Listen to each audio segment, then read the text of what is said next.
The orange and blue lines, that's the rescuer being lowered down, that's me. And then our hanging subject or victim, since it's supported, they're gonna be on the red and yellow. So if you look down, Sam is simulated being hanging there through an ID and is back up on the red and yellow. I'm hooked in to a double long tail bow line. So there's my yoke right there.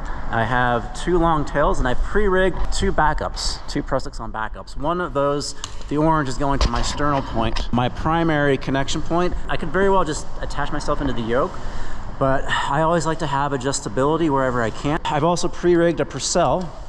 This is what I'm gonna use to pick off Sam. I built this with 121 inches of 6mm, extended it about halfway.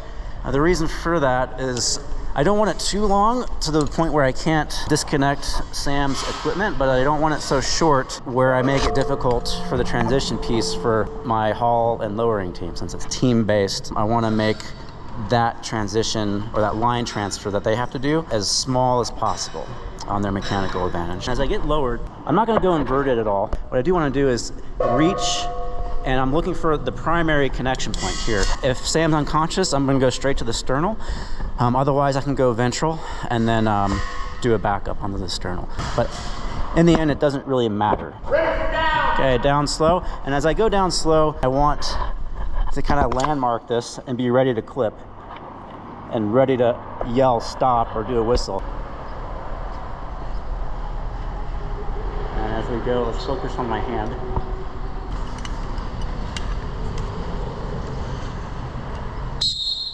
Okay, so right there, cool. Okay, right here, I'm gonna do the whole bringing up. That's why I wanted to have this thing pre-extended to about halfway so that I could actually take up on Sam's harness.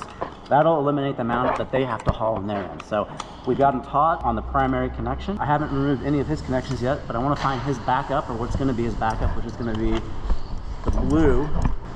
And this is gonna go to his sternal, right there. What's great about the double long tail is I can adjust, and now he's taut on both his backup and his main. I can cheat and I can get rid of the ID all on my own just by lowering it, but if he doesn't have an ID and it's like a terminal knot, then I can't really cheat here. And I'm gonna have to rely on my haul team to say up to transfer, to start the line transfer. So unweight this yellow line and then fully weight on my system here. Captured the victim. So they're doing their mechanical advantage down there.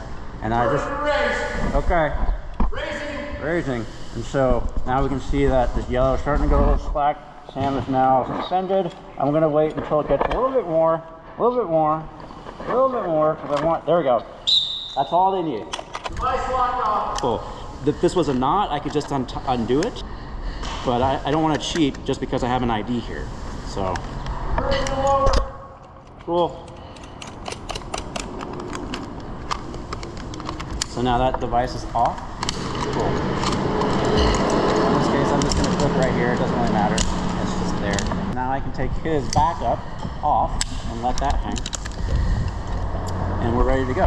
And now I can just straddle him. And then if he's unconscious or he's having difficulty, I can make as many attachments as I want. I can bring his torso up like this into the system and hook in. Ready for down. Ready for down.